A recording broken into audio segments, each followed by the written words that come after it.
Hello everyone and welcome to the first podcast of Born Not Manufactured, an Everton podcast for everyone who loves the Blues. I'm Luke and I'm joined by Keith and Stephen. Alright lads? Alright, I'm Keith, I'm an Everton fan. I've been an Everton fan since I was born early, been going to match since about 1976, 1977. Lucky enough to see them in the most successful period the club's had in the mid-80s and also seen them lift the FA Cup in 1995.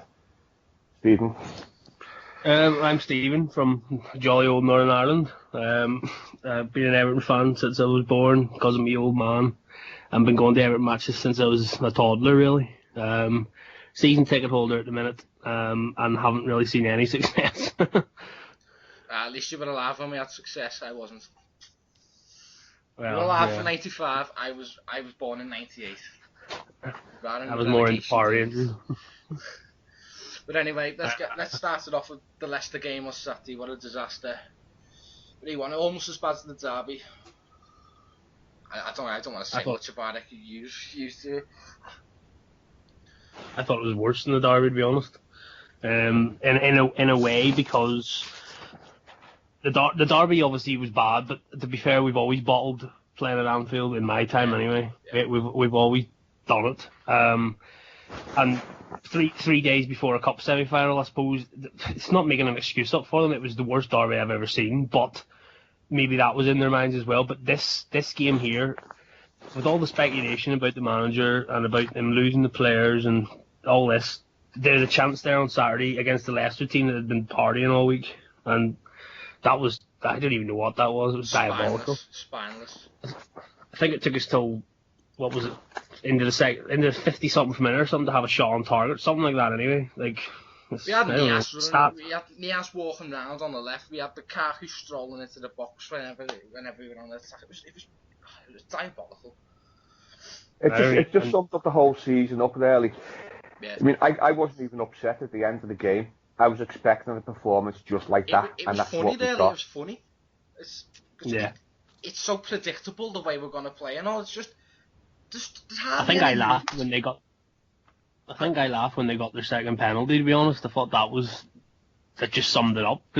And then just after that as well, when they missed that penalty, if you remember, I can't remember who it was. It might have been Vardy again, who ran past Gibson and McCarthy, who just stuck a leg out. Like, I don't know what that was. It's half-assed sticking his leg out. The whole thing's a mess. It really is a mess, and it just summed it up again. There's no style. I don't even know what the style of play is supposed to be. It's all this philosophy, or it's passing and keeping the ball and doing movement. He keeps talking about this movement, and we go to every game to attack and try and win. Well, do we? Do we really? Do we? Also, it's passing around the back four, making a left forward, then he just gets given away straight away, and then that's it. We just passed the ball around, and there's no movement at all. The only movement anyone's offering them is a casual stroll around. No one's offering themselves for the ball, and it just keeps going backwards and sideways. We can't score on the halfway line. We're not going to score. How can you hurt the opposition when you're just passing it around your back four? You do more harm to yourself, because eventually they're just going to lose the ball and make a stupid mistake, which has happened the last two seasons.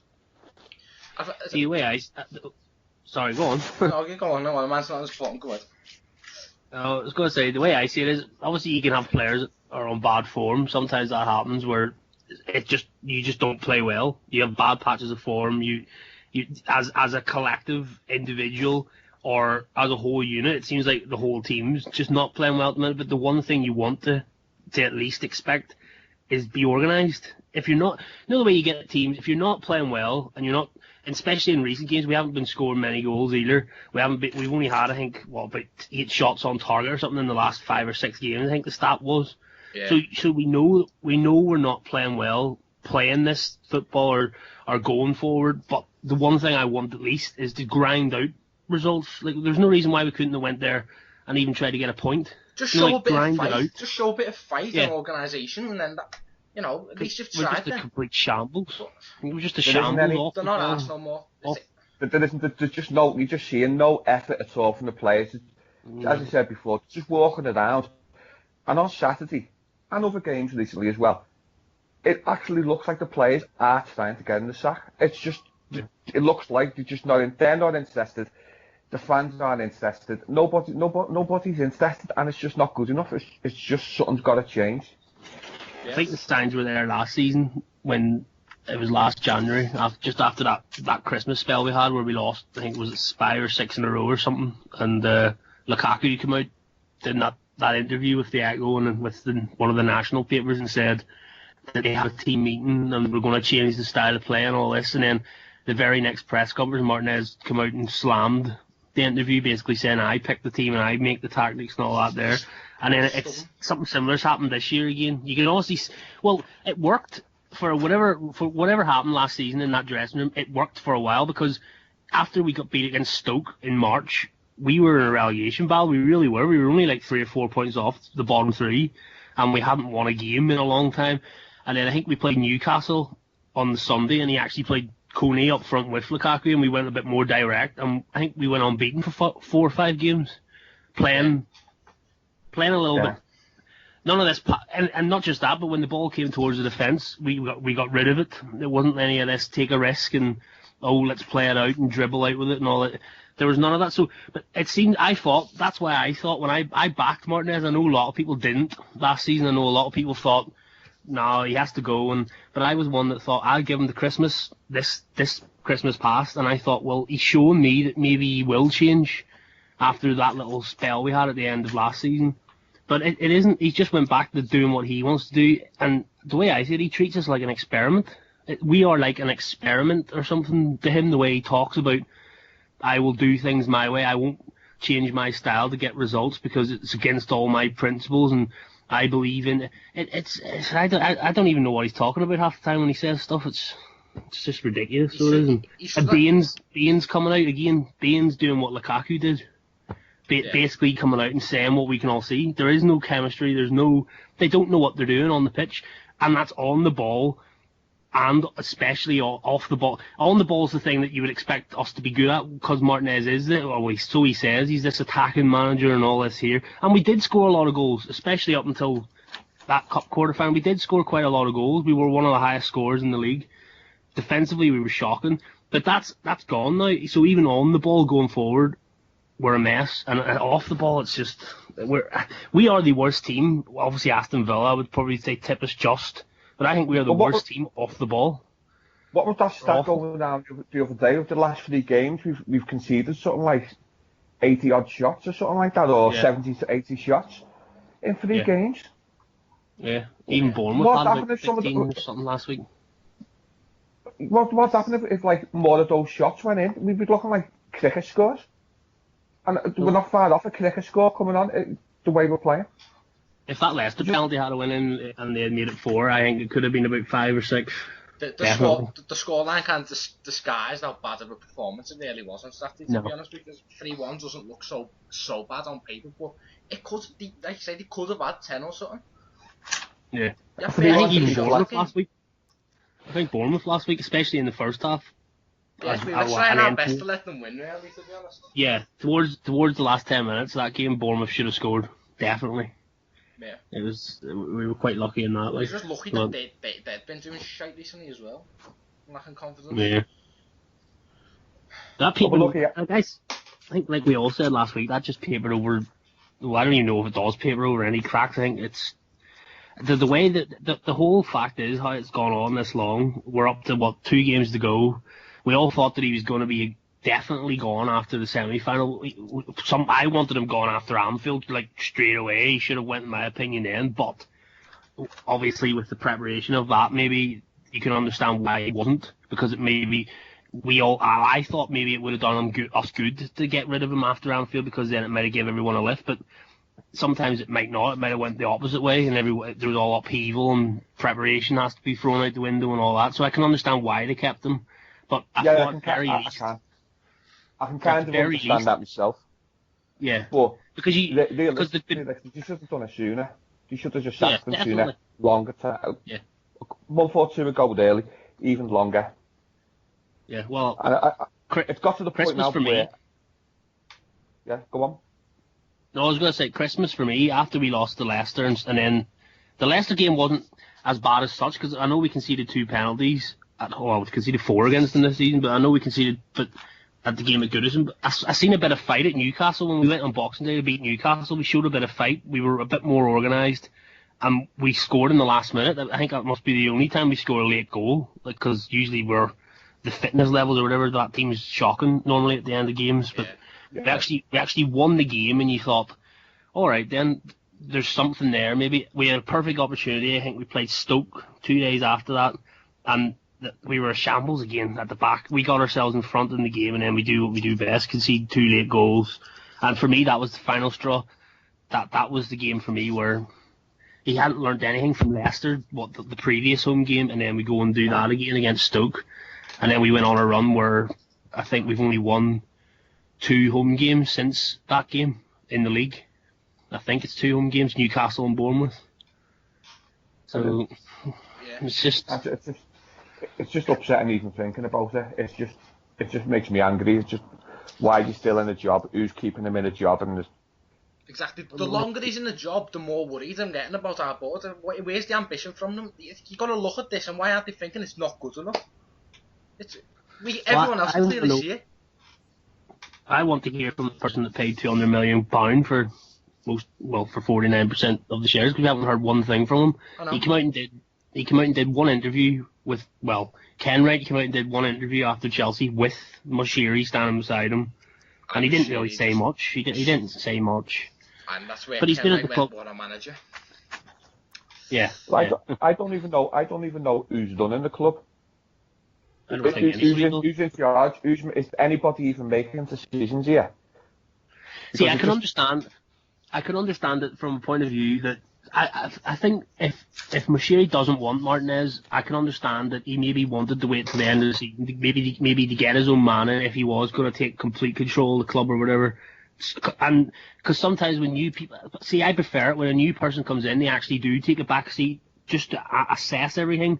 Because sometimes you get these mad owners coming in. We've seen it with Leeds and all these other clubs where as soon as they come in the door, they do things straight away. They'll make a rash decision. I remember Blackburn. Remember the Venky's at Blackburn? Yeah. They came into Blackburn. They came into Blackburn. I think it was at Christmas 2010 or something. It was. They came into Blackburn and they were mid-table. I think they were like 10th or 11th under Sam Allardyce. The first thing the Venky's did was got rid of Sam Allardyce and appointed Steve Keane as manager. And look at the state of them now.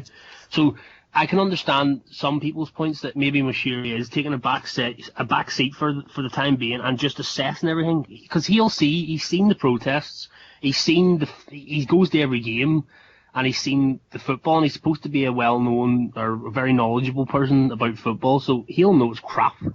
So he's bound to hopefully think that this isn't good enough. So it's a case of maybe it will happen at the end of the season. I don't know. Personally, I think I have a bad feeling that Ken Wright may have persuaded him to give Roberto a chance with proper money, as he'll call it. Don't worry, it's in the agreement. It's in the agreement when he signed the Possibly. contract to buy. Possibly, because I remember that with Abramovich at Chelsea with Ranieri. I think when Ken Bates sold the club to Abramovich and they kept Ranieri for one season, and Abramovich didn't want Ranieri. The whole way through that season, it was just speculation about Ranieri's job, and they finished second, and he knew he was going to get sacked, and he did.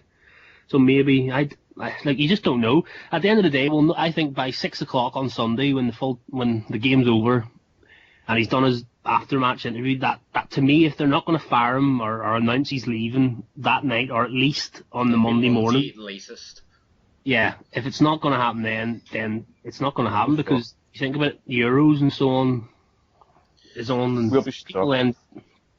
People forget it, but then, like I say, we don't know. We're all frustrated because we don't know what the guy wants. What's he doing here? That's the thing that annoys me. I don't understand what. It's great that he's here and he's a billionaire and apparently he wanted to buy Arsenal and all this. But I want to know what he wants to do with Everton. He's not made anything clear, has he? Really? No, nothing. But then again, like I say, I don't want to slate the guy because, like I said, I don't know anything about his plans, and maybe that is the best thing he's doing, is taking a back seat and just assessing everything. Because he could have came in and made loads of rash decisions and it might have been bad. Yeah. So I don't know. Maybe he just needs to. He's having a good think about what he wants to. That's the only thing we get for, really. Well, hopefully that is the case, and he does know what he's doing. He's got a long-term plan, because the fella we've got now, Bill Kendite, he doesn't offer any confidence at all. No, we beat Chelsea in the cup, and he's coming out when the manager's under pressure. Everyone knows the manager's being rubbish, and he comes out and says, "What a manager!"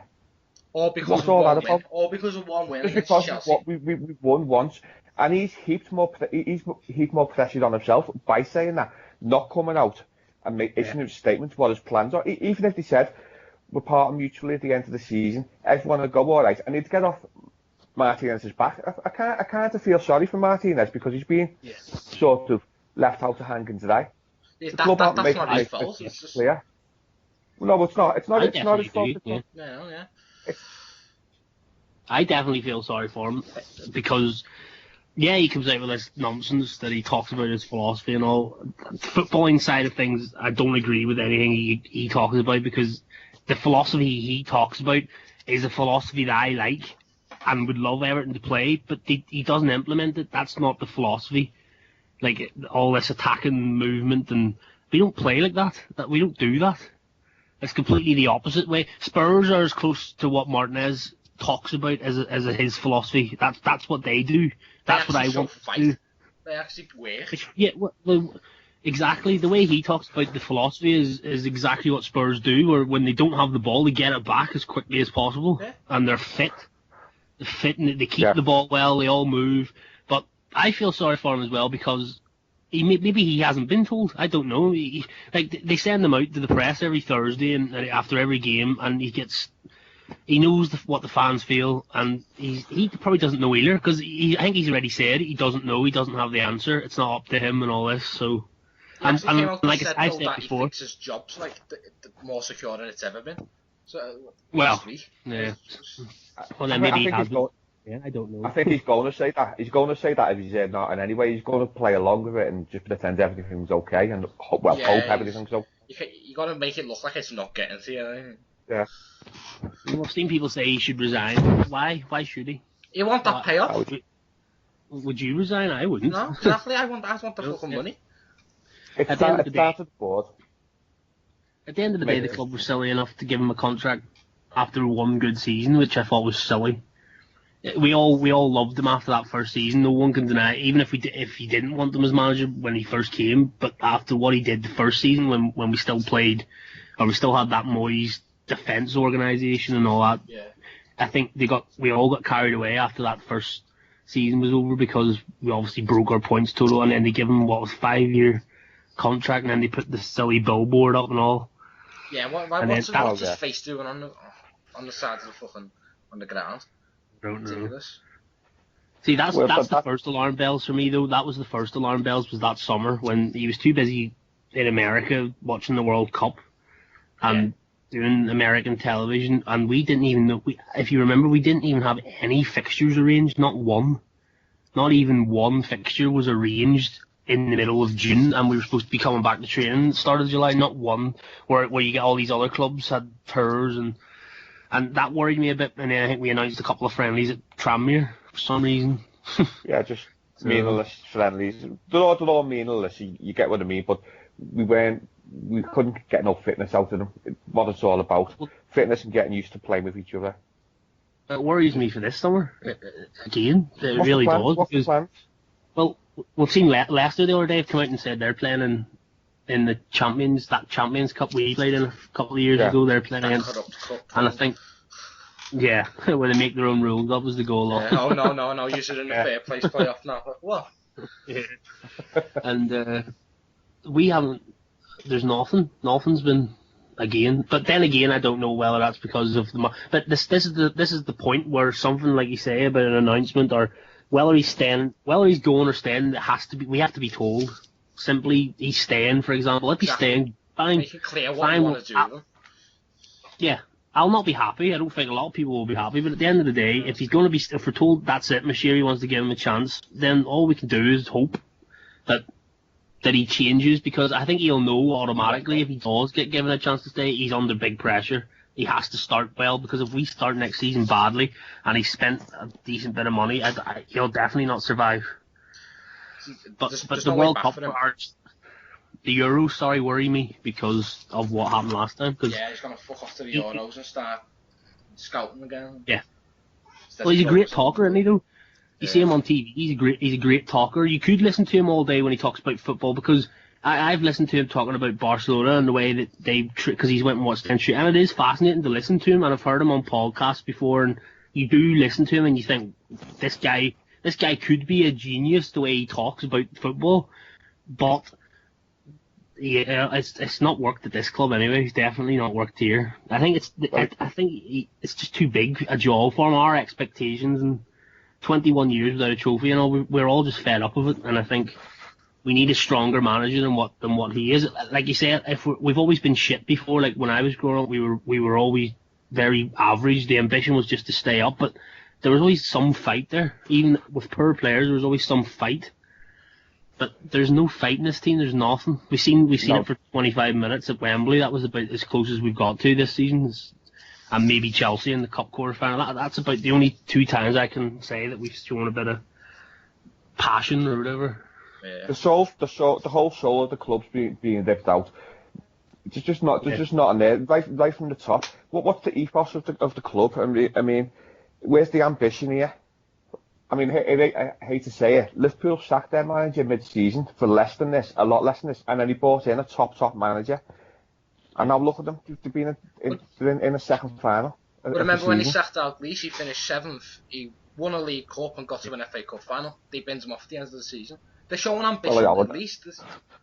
Of course. That was massive, because that's probably their biggest, after Shankly or whatever, that's probably their biggest hero or whatever. What's going on at our club, though? What is happening? This is what we've got to hope. There's like a losing mentality throughout the club now.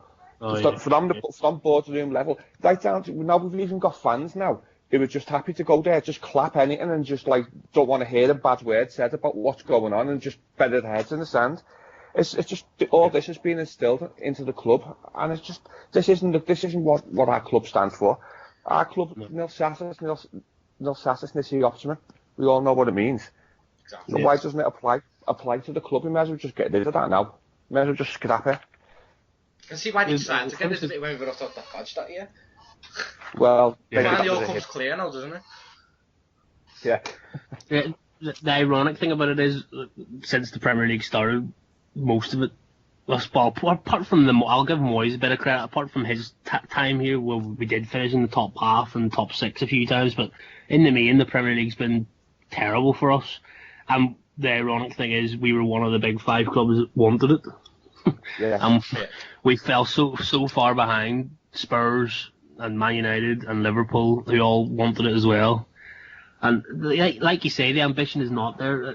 And we all know Bel Kenrick came in and he didn't have money, or he even admitted it himself. You remember the first thing he said when he took the club over was, "I'm not the man that's going to be able to provide the funds, but I will sell it on." And obviously it took this long to find machinery, but the ambition was always just to survive, and anything better than that.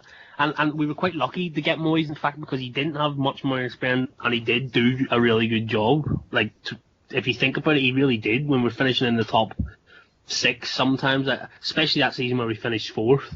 And he did have his feels, Moyes, as well. I believe that we could have done better at times with some of the squads that we actually did put together, because I thought we could have gambled a little bit more as a manager himself. But the ambition, like you say, has never been, in my time, it's not been anything other than survival or possibly pushing for Europe. And that's the sad thing. Like, and I know Luke is the youngest one here, and his generation, I've seen a lot of them on Twitter that say why they've said to me, why should we be expecting to finish in the top 6? Who do we think we are?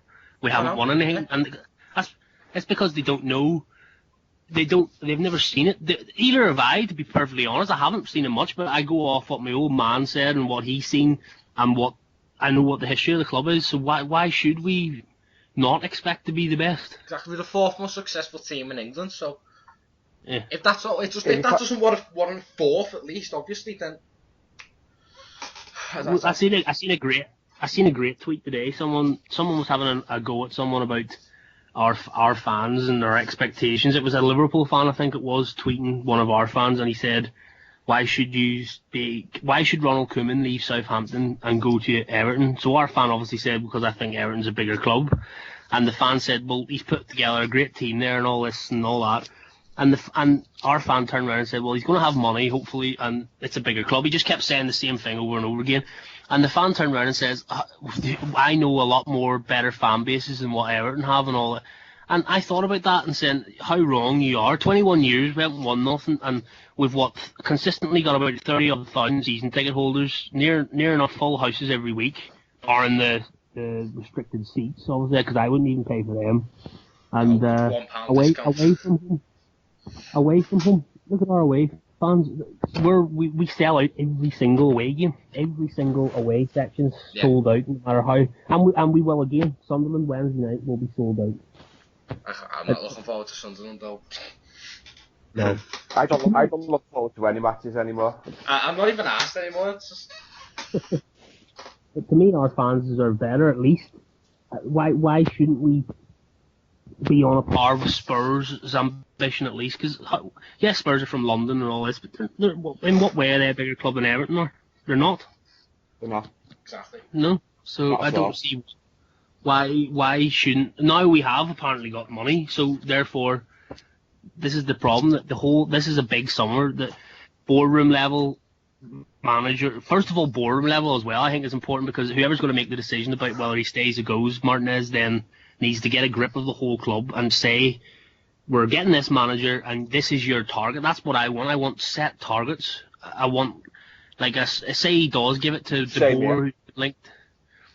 And fair enough, it's not, you can't just come in straight away. Well, Ranieri did it, but I know that was probably a one-off, but you can't come in your first season and be expected to win things. And so you give him time, obviously. So say, I want next season, for example, to be about, say it is De Boer or whoever, to get the players he wants in, to develop the way he wants us to play, and finish as close to the top six as we possibly can. I would accept that next season, and a good cup run, hopefully.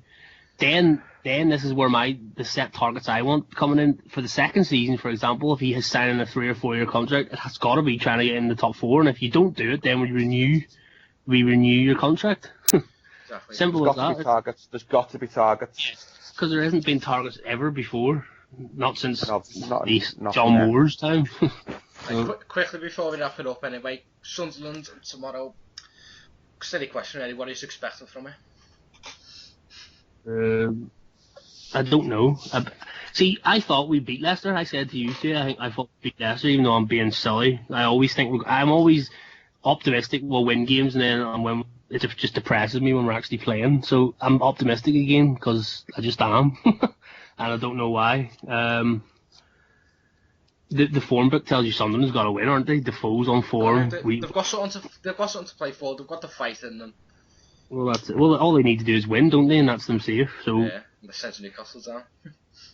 Yeah, and you've got to feel sorry for Newcastle, haven't you? I know. Their fans are rooting for us. Go on, Everton. Go on, Everton. I can tell any Newcastle fan now we're not going to win. So stop hoping. I mean, maybe I might hold off for the draw. We might get a draw. 1-1. Optimistic. The only thing I can see is Sunderland might bottle it. Yeah, but even if they do bottle it, we're bigger bottles. We'll bottle more. Oh, I know that, but we've got apart from Martinez, I suppose he's under pressure, but unless they're just, like I say, we don't know what they made behind the scenes, but some of them could bottle it because they're so close to the finishing line. They literally need to beat us just in front of their own fans, and that's them safe. And that brings big pressure in itself, because you never know, if we score an early goal, and that crowd, it's a big crowd at Sunderland as well, it could get all nervous and twitchy, and we know what that's like, because we've been like good in this season to see them. As soon as we go behind or whatever, or even when the last 10 minutes games, we get nervous and twitchy. But I don't know, I'll probably go along with you, so I can't see, even me being optimistic before games, I don't think we're going to win. The draw would probably be the best we could do. And then even at that, we've got to do a favour for Newcastle on Sunderland against Norwich. So, well, hopefully we can finish the season strong. Two wins. Send them away in the summer in a good mood. Well, that's what we should be trying to do. That, and I would like him to play the likes of Doyle. Give him a go. Start Kieran Doyle. Start Connolly again. Why can't we see him? Adam Davies come on there, or Tom Davies was it? Sorry. he came on against who was he? Came on Southampton, brilliant. Yeah. For 10, why not give them a go? And Callum Connolly is better than playing Oviedo on right back. Definitely, yeah. Just start them. Well, I suppose he can't start all of them because then you'll get complaints about the integrity of the league and all. So Doyle definitely deserves to start. And Niasse, like, there's no point in. I think maybe after a pre-season with a different manager, or maybe after a pre-season with Martin, I don't know. Maybe it's harsh to judge him properly now, but he shouldn't be anywhere near that team. Just put Doyle in, play Barkley with Doyle, and get rid of this two defensive midfielders nonsense as well. Just let Barkley play a little bit deeper and let Doyle, who's been scoring hat-tricks and assisting like mad for the under-21s, give him a chance. Yeah, I definitely get there's the two defensive midfielders. Definitely, I've said that for years. Why do we need that? We're playing two defensive midfielders when we could be playing two strikers.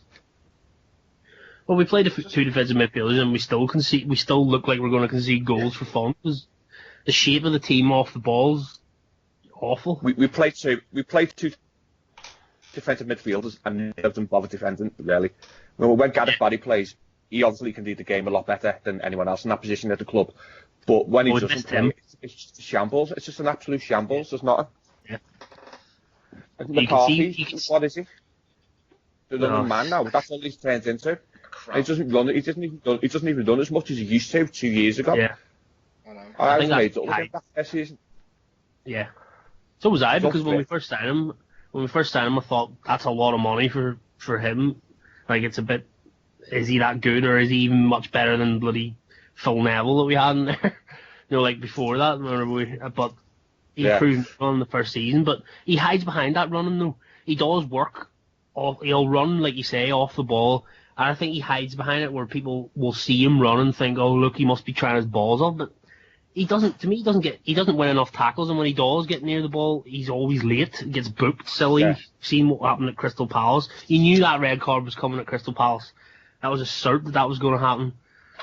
But like at the end of the day, there's 2 games left. I think, like you say, we want to finish the summer off, or go into the summer with a bit of hope, and hopefully we'll know what's going on. And I want to see Kieran Doyle start both games, and I want to see maybe Davies get a go as well, especially again if Sunderland do beat us, say, and Norwich is already relegated. I want a few of them. I would like all of them to start on against Norwich. Let's see what some of the kids are like, because they get results, they win games, and give them a chance. But we all know it's not going to happen. We're going to wrap it up there anyway. So thanks for listening to Born Not Manufactured, and please be sure to tune in next time and let us know what you think in the comments. But other than that, we'll see you later. Bye. Bye.